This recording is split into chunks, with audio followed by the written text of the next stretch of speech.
Welcome to the Imperfect Dads Podcast. This is your host, Devin.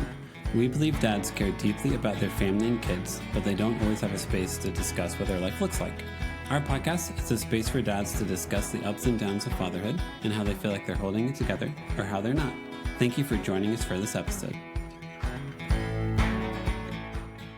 On this episode, we have a musician, Will Ettante.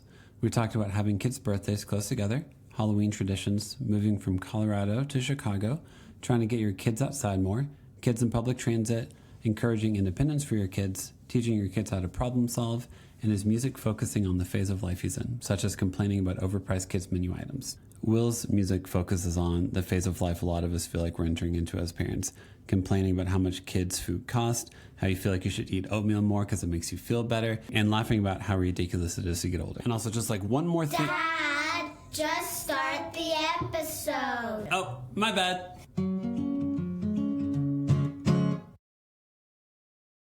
It's great to meet you. Thanks for having me on. Yeah, of course. Thanks for wanting to be on, Will. Easiest first question is how many kids you got, ages, all that good stuff.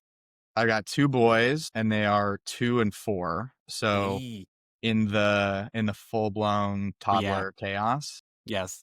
I don't know exactly when the official cutoff is when they're no longer a toddler, but 4 feels like it's at least flirting with it, but it depends on the day or the hour. But yeah, and remind me about your kids. Yeah. So I have a 9-year-old, 7-year-old, and 4-year-old. So it goes daughter, son. And I feel like about when they turn 5 and they like get into kindergarten and stuff, I don't know if like developmentally there's a shift, but it feels like there's a shift of how they regulate emotions, how they express stuff.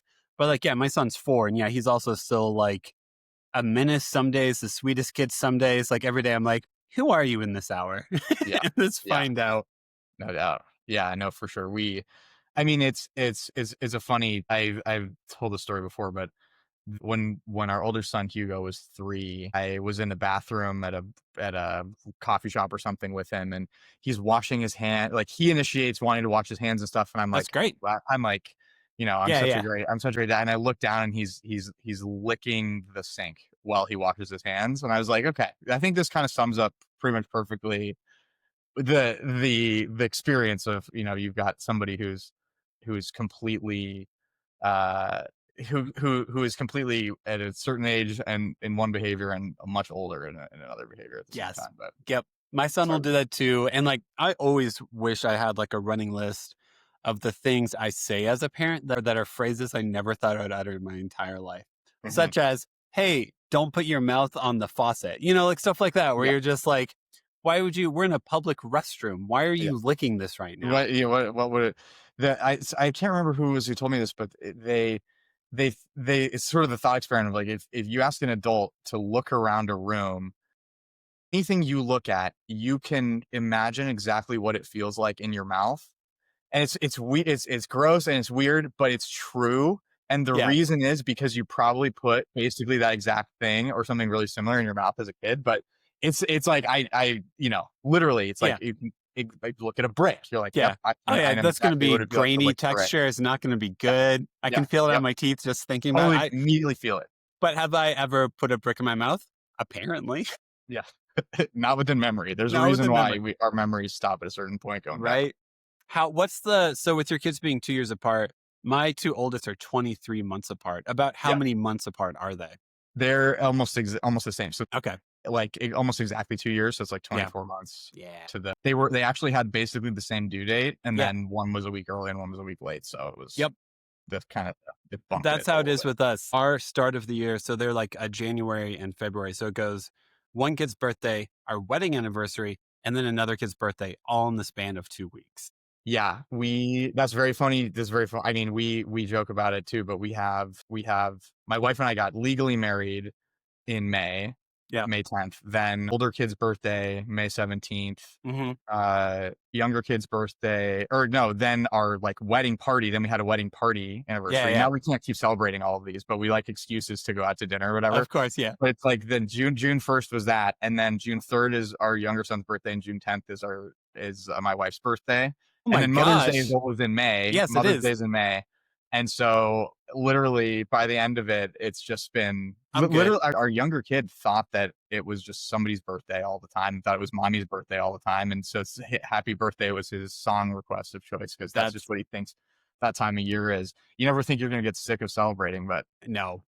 you can get there. Yeah, no, by the time, so like it's like late January until like February 6th. It's like our 2 week range of all that chaos. And by the Yeah, time it gets to Valentine's Day, people will be like, what are you doing for Valentine's Day? And it's like, we just did nothing. 2 kid birthday parties, a wedding anniversary. Like, if we don't know if we love each other, like that's what we we know. Like we've probably already done something sweet for each other as opposed to the Hallmark holiday and Yeah, we're not a cynicism. huge Hallmark holiday family either.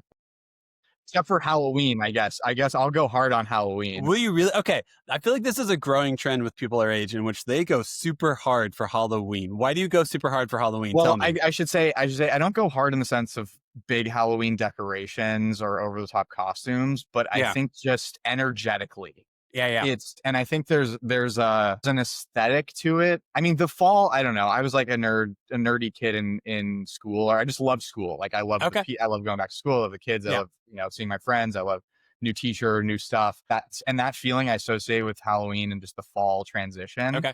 And so there's just this kind of magic to that, but also just the sort of like goth, hard rock, black everything vibe, Yeah. like our kids wearing skeleton, jammies. And it's like that. I just feel like that side just gets a little more, a little more air in that Yeah. time of year. And I also just think I mean, trick or treating aside, and I live in an area where trick or treating is pretty heavy duty. Like there's a Yeah. lot of people, Same. Yeah. drive in. There's like DJs in people's yards and Yeah. kegs and Yeah. stuff. And like I like to be able to go to that and then, but not be on that, not live on that street. Yep. But I think aside from the candy part of it, it also just feels like a like the Day of the Dead feels like a very Yes. cool, like the roots of it. I know it's changed into this whole commercial thing, but the roots of it is sort of staying connected to your ancestors Yes. and sort of, and also just, horror is a genre I dig. And so I don't know, I just think it's kind of fun, and it's fun to watch your kids go through that too. And this is a longer conversation, Yeah, but you're good. the sort of like doing a hard thing. Like I remember our older kid, the first time he really went trick or treating, came to a yard that was a legit, like horror haunted house vibe yard, not like a kid yard Mm-hmm. with the decorations. And I basically gave him the option because I could tell it was going to be a little bit heavier, but also whatever. It's fine. And Yeah. he wanted to do it. He was 3, wanted to do it, got scared, and then wanted to do it again and again, and then want to tell everybody about it. And Yeah. I think that, I mean, I'm sure, you see it all, Yeah, absolutely. Yeah. but just that doing something that's a little bit harder, trick or treating is not a hard thing, but I think in the spectrum of holidays, that's going to give you a little bit of, I call like pucker factor. Like Yeah. that's, as a kid, it's like, yeah, exactly. It's good. But you're a Halloween guy too? I'm a big horror fan, read like every single Stephen King book, like all that. I personally don't like dressing up in anything, but I'm a fan of I'm fascinated by all of it. I think I now live in a neighborhood in which like parents will have like the stroller but put beer and like candy inside of it as they walk around with kids. So now it's like a whole experience where and also my kids are older now, so it's more fun. Like whenever you do have I still remember having like a 2-year-old and you put the costume on they ask for and they scream the entire time you're in it. And you're like, I Yeah. don't like this. Yeah. This Yeah. isn't Great. fun. Thank you. You're welcome for all the time and effort. Oh, cool. You watch Paw Patrol every day and I buy you a Chase Paw Patrol costume and you scream the entire time. Cool. Sounds good. So now our kids are entering into the phase where they're my daughters are already hey, can we go to Spirit Halloween with friends and pick out our Halloween costume? So it's more in my mind, when something is communal and reminds you aren't alone whenever you do it, Yeah. I'm all for it. Let's do this. Let's figure out how to do this. How do we get more in tune with community? And because that's I don't have many memories of being a kid where I'm I was all alone all the time and it was a good thing. Yeah, that's my favorite memory. I mean, also, you're obviously more of an extrovert. I mean, Yeah, very much so. Me Yes. too. But I also think just the prankster sort of spirit. The trick part of trick or treat is fun, like just there being a kind of playfulness to that. But anyway, we shouldn't. You're wearing Halloween colors. We don't have to talk I about am. Halloween. Yeah. Sorry. I live out in Denver area and it's like 60 Yeah, degrees out right now. yeah. So I was like, I actually need a hoodie this morning. This I is grew up in fantastic. Colorado, by the way. Oh, did I you grew up really? in Colorado Springs, so I Ah, okay. Yeah. love Denver. Where do you live now? Chicago, or just Oh, outside okay. Chicago. Yeah. Cool. I grew up in Southern Indiana. Chicago is my like go-to big city. Love Chicago a lot. And you're taking the typical migratory pattern, which is you leave the Midwest to Yes. go to the To go to beautiful Colorado. You West. reverse it. You're reversing it. Yes. Yeah, and so I get a lot of people being like, what's wrong? Like, why did you come here instead of the other way around?" But Correct. No, the amount of people who went to Big Ten schools and live in my neighborhood is almost every house. yeah, yeah, yeah, So exactly. how'd you end up in Chicago? So I moved here. I think it's sort of the way it happens for a lot of people. For a couple of years, we Yeah. moved here in 2016. My wife and I just finished grad school, and we were just starting. We just both had work stuff here, and so it worked out really well for this to be the city that we came to. We weren't married or anything yet, but Yeah. and then one thing sort of every couple of years we're like, oh well, it's been a good run. I guess maybe if this is all it was, that's great. But Yeah. then it's 9 years later or Yep. whatever it is now. So I think we don't have any plans to leave, but I've also sort of come around to not thinking about 10+ year plans very seriously. Like I think it just directionally feeling like like you're not postponing the dreams you have and Yeah. postponing the things the life you want to actually have to the extent Yeah. you can make the choice. Yeah. But not saying, well, I know this is our forever homes, and I know Yeah. for sure, right? It's like just I feel like letting go of some of that longer term thinking, Yep. especially when you have kids and when just we're aging, right? Like we're still super young, but it's just like time takes on a different pace. Yeah.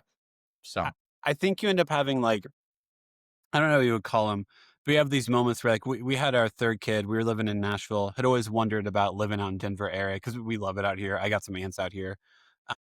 And like whenever we had our third kid, we lived in our house, but our house was like a 3-bedroom house. Like we were maxed out in that yeah, house. So we were like, totally. all right, it's like we should probably start looking at houses to move. And then we were like, okay, well, the next house we're in, we're probably going to be in for 15, 20 years. Like it's Yeah, probably going to be yeah, our realistically elementary, middle, high school house. What if now is the moment? Because like, yeah, for the most part, you're like, hey, let's just get through the day. Let's get people yeah, alive. Let's totally, try to totally. enjoy our lives. And then there's the moments where like, hey, we need more space. Yeah, we do. Do we need more space here or do we need more space there? And I feel like those are the natural moments where you look up and you're like, is it time for an adventure or is Why? it Yeah, time? why not do it? Yeah. Yeah, no, I think I just think you're always gonna regret things you didn't do more than things you did do. I know it's a total cliche, but It sucks, I doesn't it? really Yeah. think it's true though. I really think it's true. Yeah. So, Yeah. but yeah, Chicago's been, I mean, it's been good for it. It's like direct flights to everywhere. We live in a suburb just north, and we're right by the lake, and Yeah. it's very nice Yeah. for the kids, and it's easy, and the food and the music scene in Chicago Hmm. is amazing, and it's easy to get everywhere. So, and cost of living wise, I mean, obviously growing up in Colorado, I can't believe what's happened to Colorado, but Yeah. well, I mean, Yeah. I can, because it's like no duh, but Yeah. the sort of big city, adjusting for big city access to cost of living as a ratio, I feel Yeah. like Chicago nails it. Yeah. Because it's not inexpensive, but compared to Yeah. Boston, New York, whatever, and Hmm. our lifestyle would be very different. So Yes. Do you guys do okay, so my son loves public transit. The L is like one of my favorite, like easiest to navigate public transits ever. Do you guys do public transit with your kids? Because my yeah, son loves trains, loves subways, all that, and loves like the light rail out here. for sure. Yeah, I mean, we live right by the Metro, so Okay, yeah. not by the L, but I mean, the trains are, Yeah. they'll tell stories about a 10-minute train ride that Yeah. we took to go to a concert 2 years ago. Yeah. But I think I mean, I think, we don't live in like the middle of New York City where you got a subway kid or something, Yeah. but I also just think it's a good it's a great mindset. I grew up in car culture for sure. Yeah. Like growing up in Colorado, everybody got a car when they were 16. You were Mhm. saving up your money to try to buy a car, and everybody. So it's like all these 16-year-old kids driving around with super beat up old like early 90s. Like I just have this great memory of what everyone would kind of pull up to the parking lot, and they're like 92. I had a Mhm. 92 F-150, Mhm. which was sweet with purple pinstriping. But Nice. the difference in mindset when you think about public transit and sort of the way that you're mobile and self-sufficient is a little bit different. I think it's more like it's tactical in a different way, just that I think is a really good way for kids to think about stuff, right? It's like, and also it just means you can go a lot of places and Yeah. figure out how to get where you're going without Yep. having your perfect little, I mean, I love being in a car, Yeah, your yeah. air conditioned, music blasting, perfectly comfortable little, sealed paradise, but it's you got to get out of that. You do, and, like, I know whenever we do, like, the light rail out here, because 'cause we'll go to, like, Rockies games because 'cause they're so cheap because 'cause they're so bad, Mhm. Mhm. and, like, the entire time, like, we treat that as a time of, like, "Alright, make sure not to be on your phone because your kids are just gonna be making observations for, like, the Yep. entire train ride, Yeah. and, like, why not and it's a great opportunity to encourage your kids' curiosity about the world that they live in. Yeah.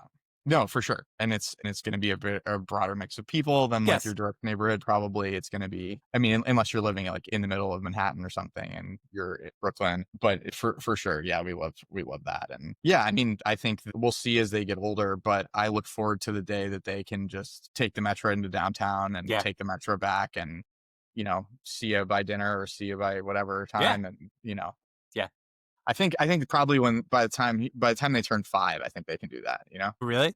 Yeah, yeah, yeah, yeah, yeah. I mean, I would love. Have you seen this show from Japan called Old Enough? No, I haven't. They send so the whole premise is, and this is obviously it occurs in a cultural context where there's the different awareness and there's obviously a film crew following them Yeah, yeah, around. yeah, So yeah, there's some all the safety caveats, measures. Yes, all the yes. caveats, but basically the it's worth watching. This is the first episode, but there's a Okay. 2-year-old who is tasked with walking like probably like half a kilometer, maybe a kilometer to the grocery store with a list. And he Yeah. has money and he's 2. Literally, he's 2. Yeah, that's little. And so this little kid is walking and it's hilarious because obviously he's like crossing all the streets and whatever. And that's the part where the cultural context matters. Where I live, in 2 seconds, the cops would be on their Pretty way. much, yes. But then, he gets to the store and he's going off list like immediately, obviously, because he's like, oh, I see cookies or Mine, whatever. Yeah, mine. but he got his change, he got his receipt, and then he Yeah, makes it all. It's just, but it's I don't know. I'm constantly asking myself the question, just what is, how what really could they be doing that I'm just by habit not letting them do or not yeah, or thinking that they can't do. And yep. obviously there are actual things that are dangerous for them to do. But I'm a big fan of sort of like as much as you can Yeah. letting them go. We had on a guest, his name is Jeff Weniger, and he's a single dad who lives in Ohio. He's a former police officer. And he was talking, I think his son is 12 or 13. And Mhm. he was talking about battling with that of like, yeah, his son wanted to ride the bike, 2 miles down, get some ice cream and ride it back. And he was like, oh, I don't feel comfortable with that at all. And he was like, well, you're the one who doesn't feel comfortable with that. Your son Mhm. wants to try, he wants to Mhm. explore, he wants to see what Mhm. like, so like, if you feel discomfort from that, what are the ways you can be like, hey, here's how I can check in, here's how I can know where Totally. you are. Yeah. And like, because like it's not, I think it's really important to acknowledge like if you have a fear and you have an anxiety about something, your fear and anxiety isn't bad. But if you shut everything down because of your fear and anxiety, that's not gonna be good. But you have to also acknowledge within yourself, like, all right, my kid's gonna walk down the street to the playground. Oh, I don't like this at all. Well, why don't you? Like just explore that a little bit. Don't just go to no, never, and leave it there because your kids are going to keep pushing. Your kids are going to keep saying, For I sure. want to do this. So know why, and then have a conversation with your kid about it. Yeah. Well, and they're gonna obviously the more you say no, the more. Yeah, I just remember so clearly that feeling. I mean, we still have it, right? But that totally. the Yes. prohibited, the temptation of the prohibited Yep. is so potent. But yeah, we've definitely had that already, where our 4-year-old wants to go to the park by himself or with friends who are a Yes. little bit older or whatever. And we let him go one time. He started riding a bike, so he's doing it on his bike, and Cool. there's like Yeah. not very many streets to cross, whatever. But it's, then I'm, it's funny because it was neighbors and their kids came to and offered to take them over. And then, then sure enough, and I'm like, yeah, I think it's fine, but let's see. And then sure enough, I'm talking to their parents later and they're like, yeah, I wouldn't trust our kids to go that much farther. And these are the kids who are like acting so responsible. Yeah, And yeah, I'm like, part of that is just them not trusting their own kids and not wanting to be yeah. responsible. But I also think you never know what You don't. it's impossible to actually judge the risk. So it's sort of just like, Yeah. you know, Yeah. you got to just make calls and let yourself off the hook when yeah. I think it's like you're trying to like figure out in your head your kid's problem solving abilities. Like if things escalate, what does my kid do in this scenario? And like, well, that also means you have to put your kid in a scenario in which they know how they respond when things are escalated. And what scenario do you want to put your kid in a scenario in which things are escalated, in which they have to act more out of fight or flight? I don't want to put my kids in fight or Yeah. flight like ever. Well, I mean, you can't artificially really do it. I mean, you No. sort of could, I guess, a little bit, but like, Yeah. and that's this idea of sort of like rites of passage as kids get older, like bigger crucible trips. I think I Yep. grew up outdoors, so I Yeah. remember doing these bigger trips outside where, you know, the stakes are higher for Mhm. sure. And if you're, you know, I'm not talking about, you know, leave the kid in the woods alone to Yeah. fend for themselves overnight. And Yeah. if they survive, then they can be a real man, you know, like, but, but like a little bit, you know, like a Yeah. little Yeah. bit of the flavor of like, okay, you know, that's the kind of thing, the kind of experience you can create. But I also just think, I don't know, I'm really bought in this idea of, you know, not overprotecting in the real world and just Mhm. the shrinking scope that kids get to go explore. Like people, you know, it used to be that it was within a couple miles of your house, and now it's like 2 not even blocks. the entirety of your house. Yeah. And at X age, right? Obviously, Yeah. an 18-month-old will fall down the stairs, They will. Yes. and so like it's like, okay, just put carpet on your stairs if Yeah. you can, and then, you know, whatever, let them fall. Yeah. But like, I think like the that to me is the thing that my wife and I are constantly trying to check ourselves around that, because it's just really easy to blink your eyes and a lot of time has gone by and they haven't been getting to do the stuff that you think about would be really good. But yeah, the problem solving, like they need to get out of scrapes. Maynard actually from Tool, if you like, I don't know if you like, Yeah. is somebody asked him a question about what's the one thing you want for your kids, and he said problem solving. Yeah. And that was his answer. And Yeah. I mean, it's, you know, to whatever extent that's the Yeah. parenting model. But I think it's totally right, because it's the only thing. Resilience and problem solving are the only things. Any skills are perishable. Most stuff is out of your control anyway. So if they can go out with that, Well, I probably mean, during. it's the reality of like, I mean, how much of your own life is like, hey, here are the cards you've been given, cards you've been dealt, whatever phrase you want to say for it. And it's like, well, what'd you do with them? And like, not with like a shame inducing question, but like, No, all right, man, totally. this is you're living in Chicago. You've got 2 kids. What are you doing with that life? And it's like, oh, well, I'm trying to enjoy it. How can I enjoy this? Let me problem solve some stuff. Whenever I know it's a day in which I'm annoyed with my kids all the time, what do I do to change the energy? Because that's problem solving. I don't Yes. like the situation I'm in. How do Yeah. I change the energy? What do I do? Yeah.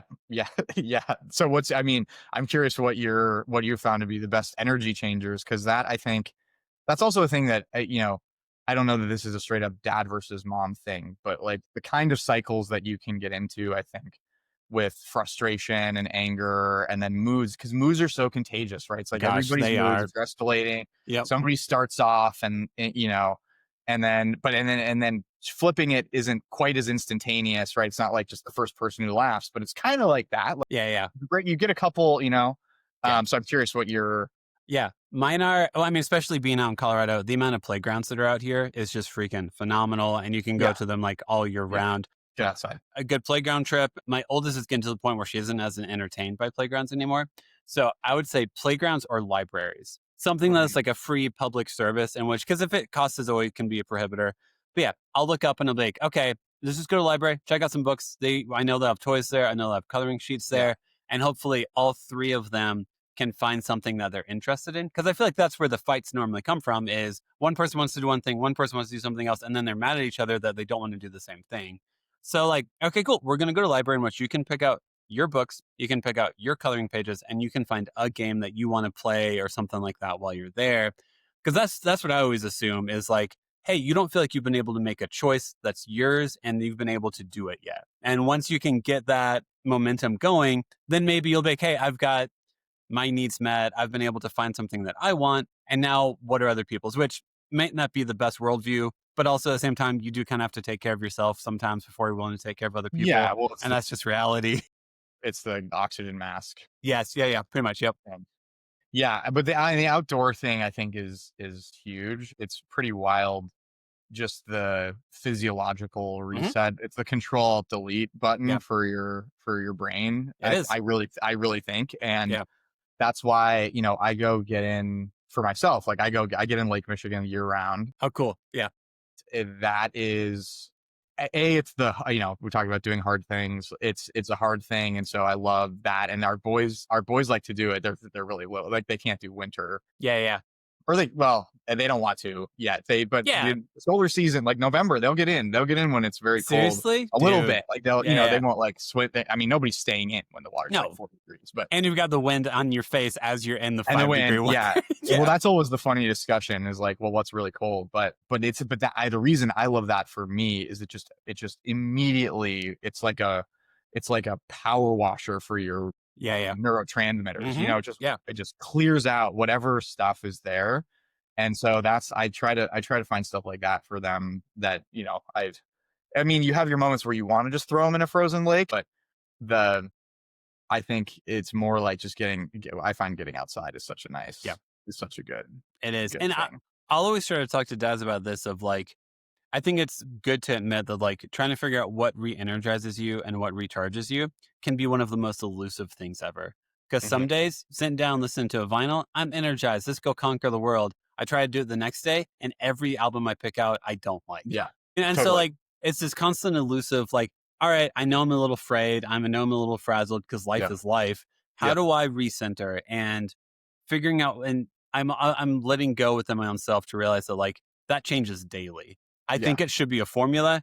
You do this, you go on a walk, you feel better. Some days you don't. Some days you get outside and you're like, that wasn't it today. And then you have to go back to the drawing board because you want to be the best version of yourself for your family. For sure. I mean, I was thinking about it as like, I was talking to a friend who just had gone through a loss. And so sort of this conversation of like, well, what do you do on a given day as you're progressing through, grief and whatever. And for my experience with grief, it's sort of like there's to go back to kind of the example you're giving, it's like, there's sort of like a menu of options for what you're going to do. And they sort of range from quite objectively productive and amazing ways to channel your energy, like the best coping mechanisms ever. Like I'm going to go for a run and do a gratitude journal or do a cold plunge or and then whatever. And then the other side, it's like, drugs and alcohol, like the things that people turn to. Right. Yeah. And sort of like,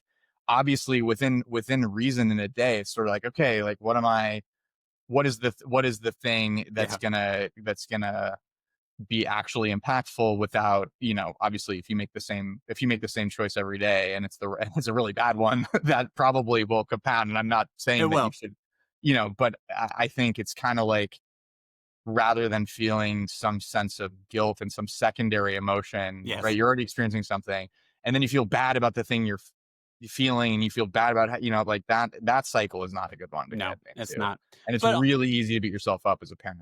It is. But also at the same time, if you take a gummy every single night and zone out watching TV, if you've done it 4 nights in a row, you might want to switch up your coping mechanisms a little bit. Exactly. So that's sort of the point, and that won't actually make you feel good, but long term at all. So I think it's like, for sure, I think the question is sort of how do you set, I think a framing that was helpful for me one time was sort of the floor and the ceiling of like, what are sort of a set of things that if you've done them in a day, you had a good day. And as a minimum, right? Which does not mean like 90 minutes at the gym and you've done you've checked every single box, but it means that you've done some things that are really, that if you do them, you're going to be right. And then the ceiling, obviously, like you're not going to stop yourself. If you're feeling super motivated and energized to go like get more exercise or do whatever proactive thing, then great. Like you're obviously never gonna, you're on a tear reading through a novel. Like keep it going. I'm not gonna stop myself because I hit my, quota for like time reading a novel, especially in this day and age. Yeah. pretty much. But yeah, I hear you. I hear you on that. It's messy to figure out, man. And like, I feel like you can also do like the moments of like, it now makes more sense to me. Like, if you go on a family vacation and you see the parents who are like, you will enjoy this meal. We are having fun. And I'm like, oh, you've put too much weight on this trip. You've said, Yeah, I just yeah, worked an insane month or two or whatever. And this trip is supposed to be my relief and the reminder of why I'm doing this. And my kids are being kids and I'm pissed at them. And it's like, well, that's not their responsibility to make you yeah, feel fulfilled, man. I'm sorry. That's not how yeah. this Oh, no works. doubt, no doubt. But it's It's so so easy. relatable. Yeah. The Chevy Chase, like National Lampoon Vacation Yep. stuff. I will turn this car around. Yeah. Yeah, we're gonna have fun together as a family. You're gonna have fun. I joke. I make that joke a lot because it's so, yeah, it's like, obviously the harder you try, like the Yeah. harder it's gonna be. Of course. And then like, I mean, if right now it looks just like, Will, you're gonna enjoy this interview, you'd be like, I don't know how to respond to that. Yeah, yeah, That's great. Yeah, okay. I don't know if that's how enjoyment works, man, but cool. yeah. Well, exactly. I mean, that's also the whole. That's a very real parenting conundrum. I think generally is that you like is the fundamental lack of control that you have. Correct. Yep. Because it is actually another person. I know it's like very basic, but No, but he's that's a weird, yeah. that's a very weird thing, is the amount of responsibility you have without without, I mean, you Correct. have some control, right? You have more, you have some Yeah, control. yeah. You set guidelines and framework, and that's about all you can do. You can't change. It's just with No. any person, you cannot change how they think. You can only be No. responsible for what action you take in Correct. response. Yep. And then just that thing of like, the harder you grab, it's like the Chinese finger trap, Yeah, right? yeah. The harder you pull, the harder it is to get, and the more you escalate, the more they escalate, often when they're younger, especially. But well, you can tell me. I'm sure that escalates in a different way when they get older. You're on the cusp of the teenage years. Honestly, it's just explaining your thought process. I think it eliminates so much of it, because most people I know who still harbor some resentment towards their parents is because of, well, multiple reasons. But one of the main reasons is because their parents will look at them and say, because I said so. And like, I would rather treat my kids like an adult and be like, no, I said this, and here's why I said this. Because also, like, if I always try to take relationships and be like, this is how you treated your kid. If you had a friend who treated you like this, if you had a friend in which you just walked up and said, we're going out to here to dinner because I said we're going here to dinner, do you think that friend would call you back? Do you think that friend would feel heard, respected, or seen? Why would you expect your child to feel seen, heard, or respected when you don't give them any options or choices? So this is a really interesting point, because we also talk to our kids. I mean, obviously everybody has their nicknames to play, and like, Yeah. we're a big nickname family. Cool. I'm a big language plague. Like, Yeah. I'm a big wordplay person. So Cool. there's always going to be weird internal language, and that's always true in friend groups. And I love that. I'm fascinated by that, and I love it. But I think with that caveat, we really try to talk to our kids like grownups, and I just think it totally changes. It increases the vocabulary that they hear it, and they say words back, and you're like, wow, I mean, that always happens with kids, that you don't know where they heard it, but they're more likely to hear stuff if you're not dumbing everything down. I think the relationship point you're making is really interesting, because that's how that's sort of the, it's a challenge, but I think it's a framework that's been helpful for me too, is not just in the direction you're describing it, which is, I want to treat my kids like I would treat a person who I care about in general, and like a person who I want to respect me, and a person who I respect in general. Exactly. Yes. But also the reverse of that is interesting, because I think a lot of the time when you feel, mistreated by your kids, it's because you have an expectation that is a relationship that is like others. And I think the aspiration of trying to work with your kids to build their understanding of how you are in a relationship, as opposed to, which is the other side of that coin. But it's like, you eventually have to draw boundaries. One of the things, like, there's people who, and this is a different parenting philosophy thing. Obviously, you'll never know how it all turns out. You won't have the counterfactual, but like, having no boundaries at all for your kids is effectively, in my mind, it's like outsourcing the boundary setting entirely to other people in the world, who their boundaries get crossed and then they get angry, or there's rules or whatever.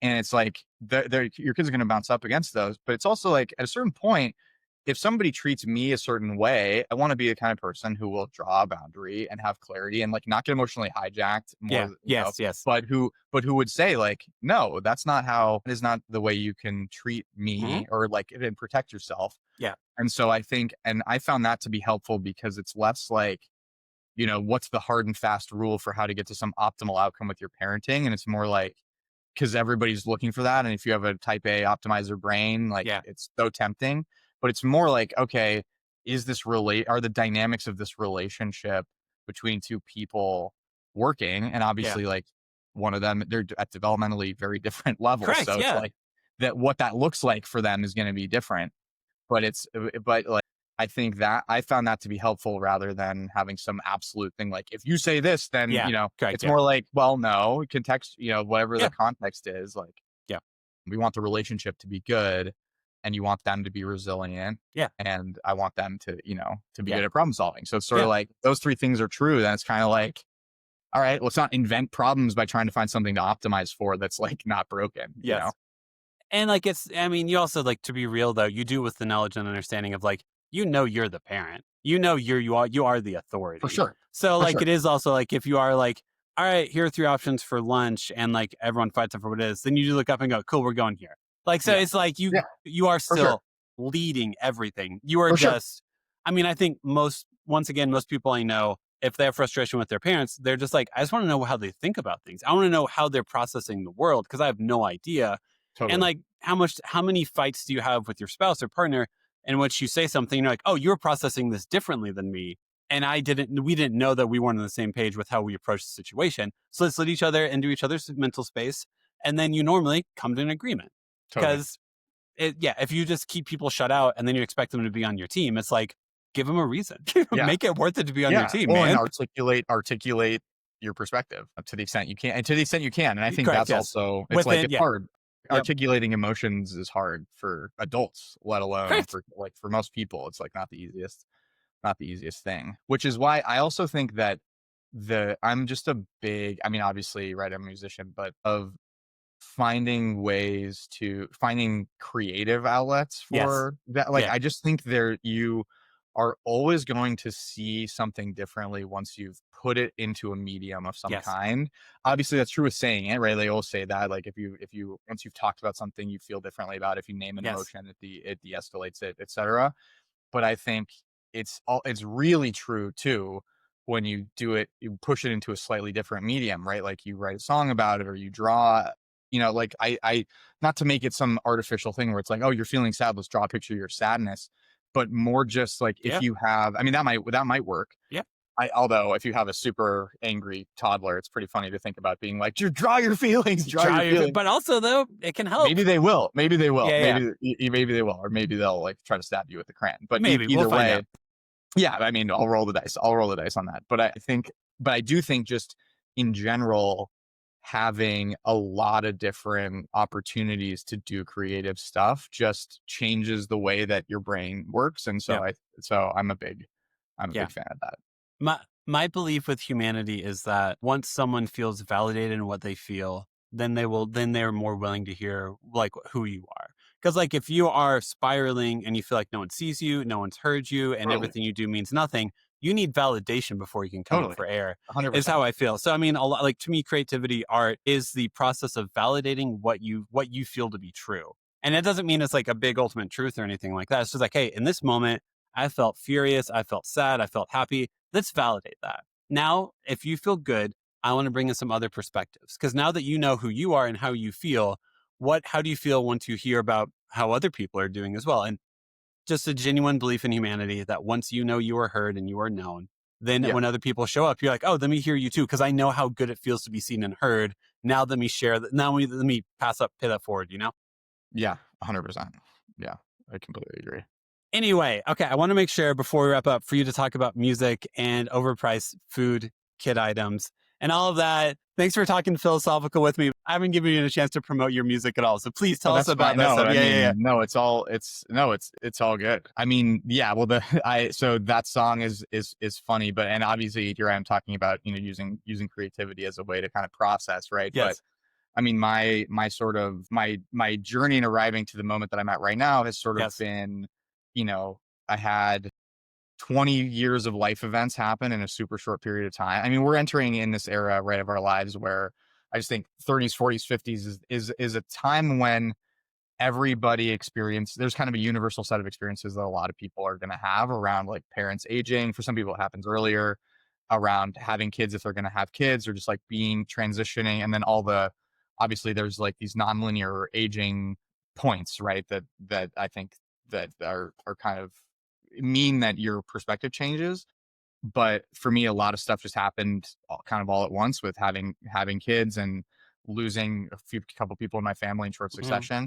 And the kind of real output of that, which was such a gift, was just a real big step back that has resulted in me kind of reorienting toward core this core creative part of me that is truly just kind of a playful Yeah. clown, right, in a certain sense. And so a lot of music that I had been really compulsively writing during the early years of parenting, especially about just the ridiculousness of it all, which is, there's so much fodder. I sort of decided I wanted to spend some time really digging into those, and have ended up kind of writing and recording a whole 3-part album that's in process, that is largely kind of parenting, grief. It's like a pop comedy album with a couple of different twists on the genre, Nice. or a couple of different genres within that sort of, overall. But really, yeah, parenting, grief, aging, like just all this stuff that sort of is the kind of tougher, it's the mundane stuff, it's the tougher stuff that we kind of go through. And then Yeah. and just looking at it with the lens of, well, what if, what is funny enough about this? Like, how could we laugh at ourselves in these circumstances? And so obviously kids menu prices is not a super consequential thing. It's the first song that I released. And it's really funny. I have a business background. Okay. I am always thinking, every time I buy one of those things off those menus, I'm just like, God, the margin that they're making on this is It's just fantastic. But obviously, if you go into a restaurant trying to order so that the restaurant makes the least money on what you're ordering, then you have a real issue. Yeah, Then you've really got a strange worldview. Just don't go out to eat. That's I the mean, solution. if you're doing that, like, you need to find some other, you need to take Go to up therapy. like Go to therapy. board games but yeah, so I'm super excited. I've been touring all this stuff, and it's been really fun to sort of figure out the way that finding the audience for the music, because it's, obviously watching kids listen to songs that really are making fun of kids. Yeah. In a lot of ways the younger they are, the more they just go off the vibe, right? And if it's a banger, it's a banger. And so they don't really care. Yeah. But that's a really fun thing, because it's like, the best kind of the role that I think comedy plays is just revealing a real truth. Yeah. The humor in it is very humanizing, and I think it's to the extent that you can laugh at yourself, you're always gonna break a negative cycle. Yep. If there is one. And so it's cool to me to watch kids engage with that kind of material, and so that's been a really fun part of it, because it's not even really kids music, but maybe it is. It's kid adjacent right now. Yeah. Yeah, well, it is. I mean, it isn't not kid music, I guess, and is the other way to put it. Well, I mean, you're writing about your experience where you are in this phase of your life, and this phase of your life is having a 2 and a 4-year-old. So you do go out to eat somewhere, and you're just like, why am I spending $8 on a grilled cheese? Yeah. Why is it doesn't come with a drink, so I'm spending $12 on a grilled cheese. Yeah, no, exactly. And I think, again, those are the things, that are, it's kind of like, if you can find a way to translate, and that's a very mundane thing. Yeah, it's everyday stuff. Yeah. But I think like, I'm, obviously I'm a verbal processor, extrovert, whatever. Same. And so it's like, but for me, just having like jingles and ways of sort of encapsulating an experience in sort of shorthand for a bigger thing, right? Yeah, Which is, it's that the bigger feeling, and I'm not trying to make it about something more big and philosophical because Yeah. it is what it is, but it's like it's sort of shorthand for that, for the experience of like, trying, just providing for your family, b figuring out, what is, it's just like micro decisions that add up that seem not consequential, and then also just kind of this question of who's driving the boat that we've been talking about, right? Yeah. Which is this the always the trade-off between, sure, you can have this, or no, you can't because you've had it you've had a dry hot dog cut long ways, or whatever. With Our with kids with aren't even the picky eaters, by the way. Our kids cheese are whiz, amazing. with cheese whiz on Yeah, top of it. You exactly. can't. Like, and That should be a once a month thing, man. You can't have that every no, day. cheese whiz. I mean, yeah, at least they're not doing it straight into their mouth out of the Not can. That's what yet. we used to do as we were kids. Yeah, exactly. Yeah, don't let anybody see them do that. Yeah, they're gonna Somebody hear saw that and know they can do it now. By the way. my brother used to do that with whipped cream, just straight into his mouth. And somebody, I can't remember if it's him, I don't want to throw him under the bus, but I think somebody did that in front of one of our kids, and it was just like, okay, great, now that's the Yeah. yeah, straight mainlining whipped cream, That's right. let's not the best. But yeah, so it's a really fun thing, and yeah, that song's out. There's a ton more coming. There's another a kind of fall themed song coming out next week, Yeah. and then a few more singles, and get kind of leading up to the album. But yeah, I've been playing a lot of shows, touring kind of behind it, so it's a blast. But yeah, I look forward to sharing more of it for sure. That's awesome. No, I mean, like, kind of what you're saying with like you do have everyday moments, and then you kind of zoom out. And like, when I think about eating out with my kids, like, to me, growing up, you would eat out for special events. And Mhm. now, as like the grown up, it's like, hey, we're going to eat out for your birthday. But if you know it's going to be like $120 to eat out for someone's birthday, then you're like, I want to create memories. I want to do this. But also, I feel the weight of the responsibility of, how do we spend like a week's worth of groceries in Yeah. one meal? Yeah. Like, Yeah. and that's what genuinely takes up your mental space as your parent is, Yeah. how do I make experiences for my kids that like we all like and enjoy, but also Yeah. fund this stuff and keep everything going Yeah. all at the same time, and then be mentally present for it at the same Yeah. time. I just think too that the restaurants, going out to eat at restaurants is a good metaphor for this, because I love going out to eat, but Mhm. it's a thing where you have an expectation and a set of a sort of mental model for this being special. And Yeah. obviously there are things about that are very special. It's like, Mhm. you don't have to do the cleanup. You don't, like, Yeah. somebody's bringing you stuff. It's like that, it's different food maybe. But I think that is in your head. Maybe it's not in your kid's head. It will become in their kids. And once you take your kid to Chuck E. Cheese, like, Yeah. they're going to remember Chuck E. Cheese. Yeah. And but that's more about the spectacle of the thing than it is about the food and whatever. I mean, our food in particular is just a thing that we love to cook. We love to cook with our kids, and the food is better than if we go out most of the time anyway. Like, the worst Yeah. feeling in the world is a $120 dinner, and it was bad. Yep. And you could have done better. I can't. Yeah, I can't. I don't even let myself think about that. Yeah.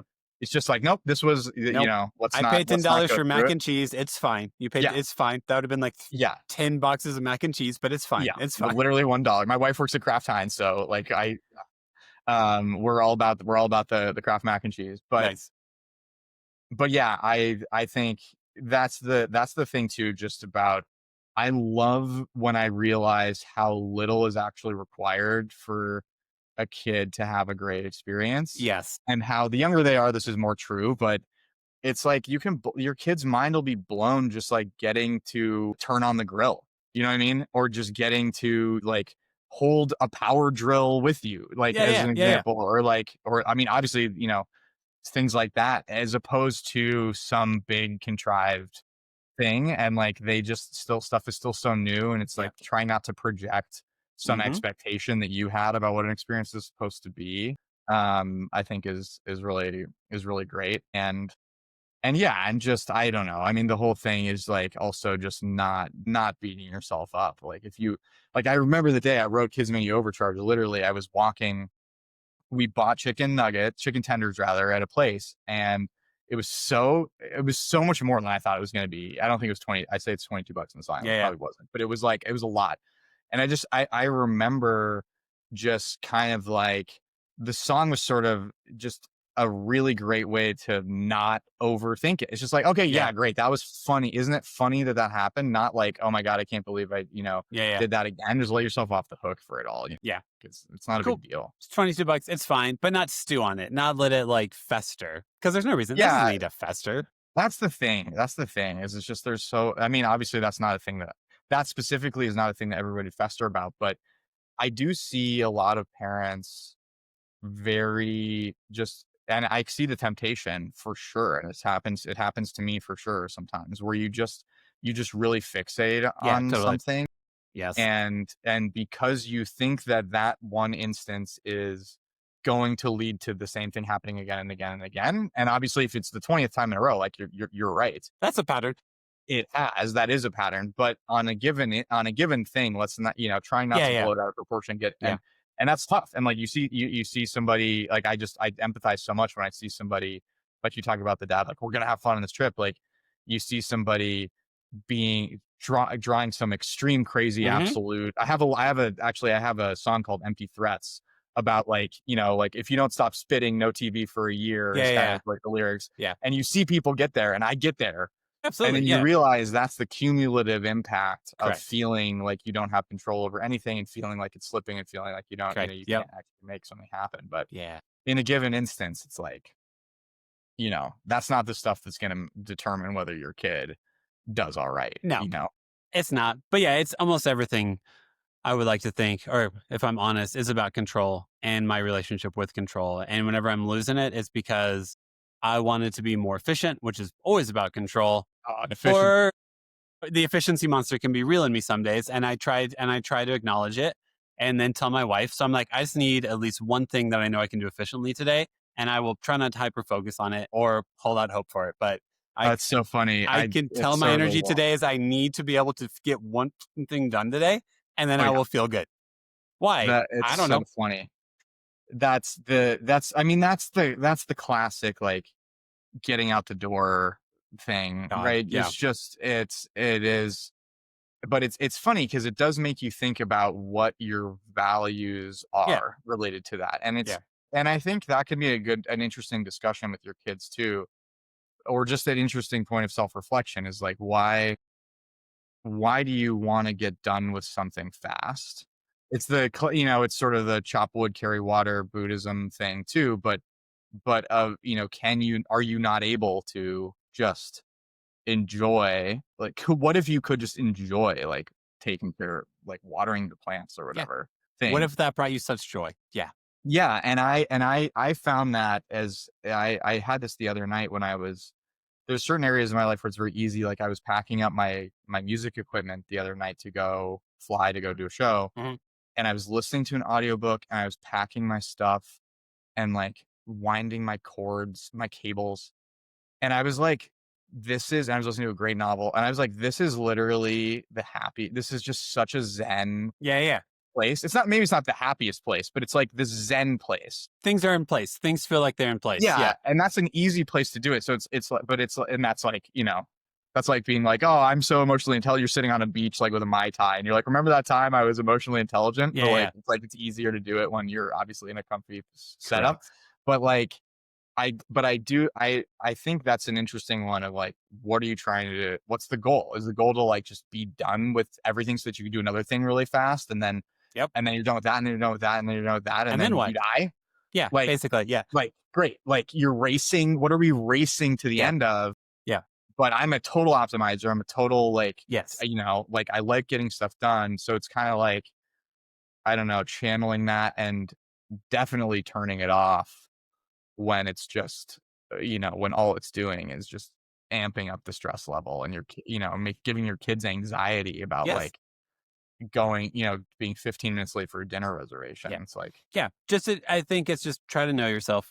Just acknowledge within yourself, today I feel a strong need to get stuff done, and my kids are not going to help me with that. So I either need to lower my expectations or just ask for like an hour away. If it makes sense, ask for an hour to like go do something, to try to change Yeah. your own energy, because it's not just your kid's energy that you're trying to change. It's also your own a No, lot of obviously. the time. No, it's like arguably it's more yours. Like Yeah. it's I mean maybe that's not always true. Like I No. think Yeah. and the older our kids have gotten, and we've now, we have younger kids who are going Yeah. through stuff we've already seen with the first kid. Yeah. You can sort of just be in that mindset like, oh, this kid just needs a reset. Like Yeah.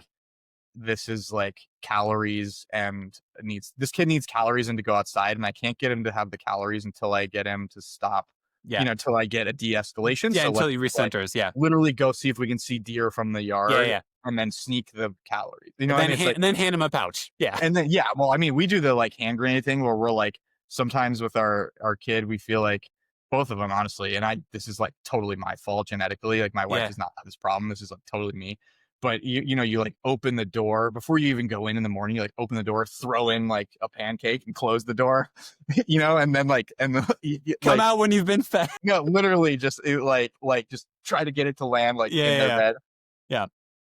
But I think you're totally right. It's like, but that's also, I think the point is like, that is a way funnier way to like reset your own brain related to a moment, rather than just like the Hold like it tighter. Yeah. the feeling of just like getting tighter and tighter and more frustrated. But Yeah.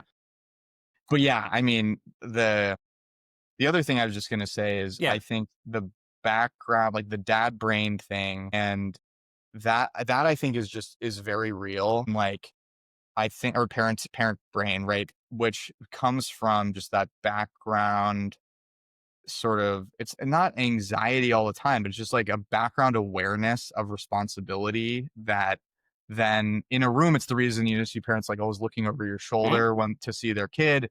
But it's like the macro version of that, which is that there's always a little bit of something going on in the back of your brain. So I think, and just this is part of getting older, like you just do get worse at certain stuff as you get older. You do.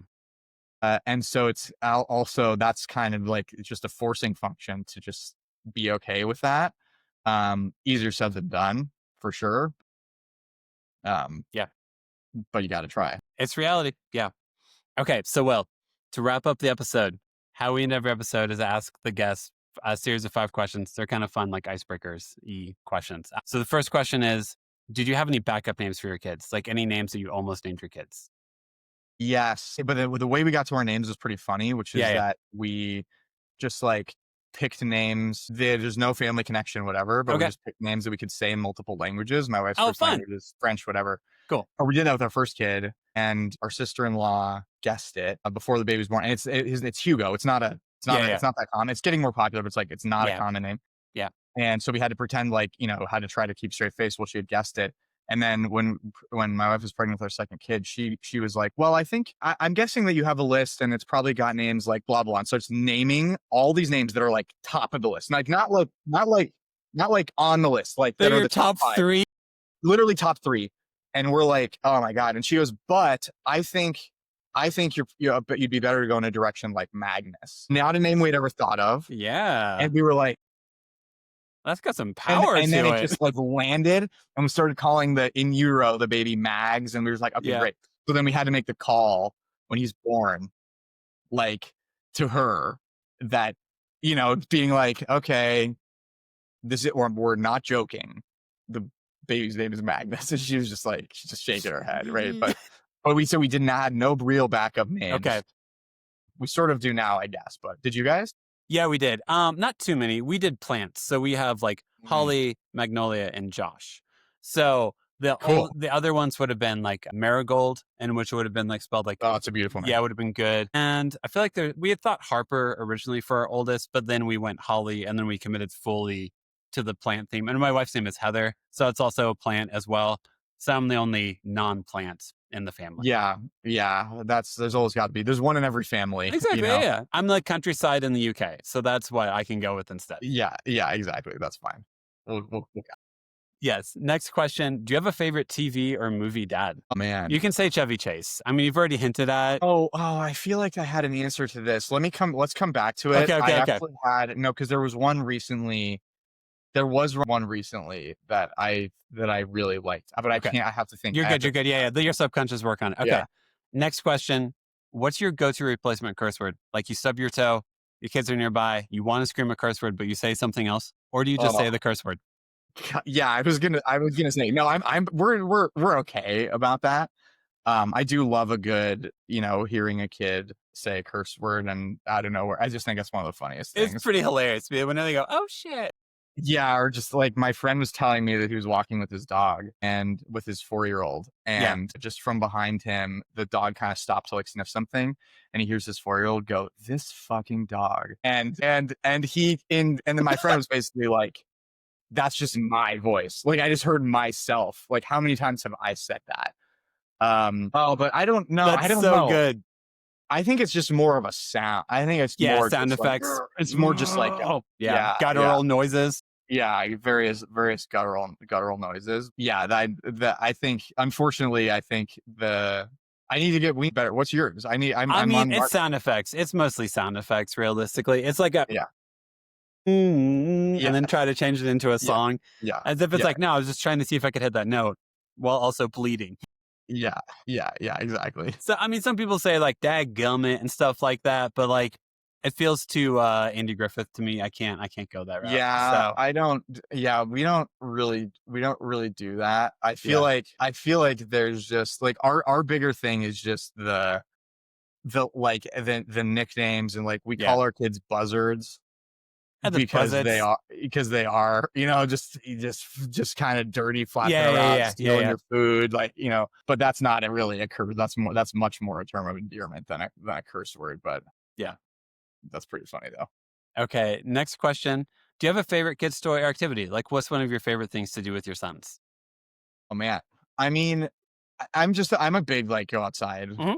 person, so that's a whole category, I think. And then I, as a music guy, like that's a big one. Yeah, Also, is just like getting out musical instruments and doing like I have this little synthesizer that the boys just love yeah, to play with, and that's pretty funny to sort of like you could program a sequencer, so all they yeah, have to do is hold down a button and it yeah, makes a drum beat. yeah, And so like I did this with our boys and their cousins recently, where it's like there's a little 4-track tape recorder on yeah. it. So like one person laid down a Huh? drum beat, and Yep. I was like, "Do you want to do drums or synth?" And they're all doing it. And it was so cacophonous and hilarious. But they loved it. They're still Yeah, totally bought in, that's cool. even though it sounded terrible. Yeah, But yeah, I love that. I love that kind of stuff. And I love weird, I love like making up crafts and stuff like that too. I just think that's like a fun thing to do. Like, and if we're about to head into fall, like making like great color gradients with yeah, leaves, yeah, yeah. That's cool. Yeah, that kind of stuff. But and then we cook with our kids. I mentioned this. cool. Yeah, We yeah, cook with our kids a ton. yeah. My wife's better about that because she has a much higher mess tolerance. Her OCD is less potent than mine, and so Depends on the day for me. Some days I'm like, just need to make the food. Just need to make the yeah, food. Really yeah, appreciate this. yeah, yeah. Just need to make the food. Thank you for that. Like I Thank you. love, but it's really cool that like Yes. when they switch flips in their head and they're like, "Yes, Yeah. I will give you like perfectly cubed like Yeah. eggplant pieces," I'm and better with they actually are. I'm like, yes. wow. I'm better with baking with them because that's more just pouring in, measuring. See, There's math I'm involved. the opposite. Like that's what my Okay. wife can do, but that Yeah. just always results in just like, and I'm not like that much of a neatnik, I Yeah, yeah. guess. It's I guess again it's relative to what, Yeah, but yeah, yeah. I'm just so much. It's so much easier for me to just I like get it. have yeah, I get it. but Okay. Last question. Well, I'm going to ask you this question in hopes that it jostles your memory for your favorite TV dad. What's your least favorite kids show? Like whenever your sons go to watch it, you're just like, can we please do anything else? Or you're almost like, I'm going to leave the room for like 15 yeah. minutes until it I comes. mean, I won't do I won't do like Cocomelon. Like You shouldn't. You shouldn't. It's not good for them. no, I know, but that's the kind of so stuff like that. I mean, honestly, like that one's tough. That one we don't. I just that doesn't exist in our house. But Yeah, whenever yeah, I yeah. see that like over somebody's shoulder on like Yeah, an iPad, I like get I can immediately feel my physiological reaction. Yes. I mean, honestly, I like movies better than shows. Okay, Like yeah. I just think I like, but yeah, I would say I mean Cocomelon is the worst. There's a Spider-Man. It's like There's a Spidey and short Friends. Spidey and Friends No. has a like yeah, that I think the episode anything where the episode is so short that I'm gonna hear the theme song, unless the theme song is a banger, which Yeah. is like I mean, that's Now- Patrick Stump, man. That's Fall Out Boy. You got Chicago's own for Spidey I know, and that's Frank. really funny. So that one's that actually, I should take that back. That one is sort of good. You're good. You're good. Although we watch that one in like French or Spanish often, and Okay. and they change it, which is the song is different. I which have is to very mess funny. with that now. It was a total ripoff. You should turn it on in French and watch. Okay. It's a really funny theme song. Yes. Oh man, I gotta think of my favorite two. Okay, this. I don't know if this is the answer, Yeah. but an a very answer. fond one is Steve Martin and Father of the Bride and Father Yeah. of the Bride Part 2. Yep. Specifically, Father of the Bride Part 2, I think captures so much, like when he sells the house and then regrets it when it's going to get torn down, and just so many parts of that guy's life I just think are so funny. Yeah. So that would be up there, but that's not the one I thought of. I'll have to get back to you about the other one, but that was one from my childhood. Okay. This was like That's good. That works. Total winner. I mean, the most common answer is Bandit from Bluey, the dad from Bluey. But also, he's too high. No one can live up to the standard that is Bandit from Bluey. So, well, that's kind of the exactly. That's basically just like a parenting it is masterclass. It is. Which is why people love that. Which is why people love the show. It is. I mean, yeah. Now you've got me thinking. I mean, obviously, what's his name from The Lion King is kind of a stud. Mufasa. Mufasa's a stud, but but also he's like not really a character.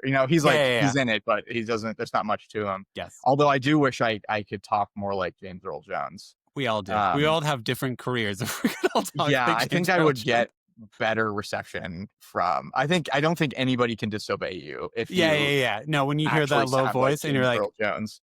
I better do The this wisdom now. is just it's too palpable. You can't ignore it. I want James Earl Jones to do like a cooking class sometime, because I would feel like it was the best meal ever. He'd be like, "Now flip the steak," and I'd be like, "Yes, it must be the perfect time to flip it." Yes, I have to do it. Funny.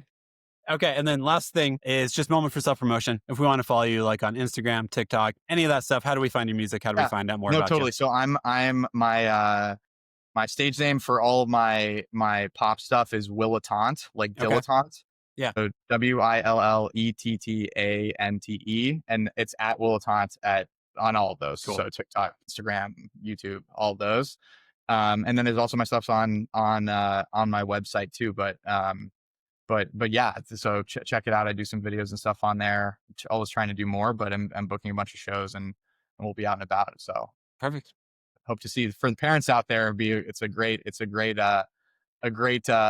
chance to get out on a date night away from your kids and then listen to songs about making fun of your kids the whole time. It's like going to a comedian that tells mostly kid jokes about being a parent. Yeah. Yeah, exactly. So if that, that sometimes that's exactly what you need on a date night. It is. Yes. And I'm going to go pick up my son from pre-K and hear him tell ridiculous stories about what happened in pre-K today. Yeah. Awesome. Well, thanks so much for having me. It's really fun. And I hope that, they keeps going great for you and keep growing it. And we'll be in touch for sure. Perfect. Thanks, Will. I appreciate it, man. Bye. Have a good one. Bye, you too. Thank you for listening to the episode. Make sure to follow us on Instagram at the Imperfect Dads Podcast, and make sure to subscribe and rate us 5 stars wherever you listen to us, such as Spotify, YouTube, and Apple Podcasts. The music is provided by The Wild Feathers, and all episodes are produced by me. Make sure to tune in Mondays for new episodes.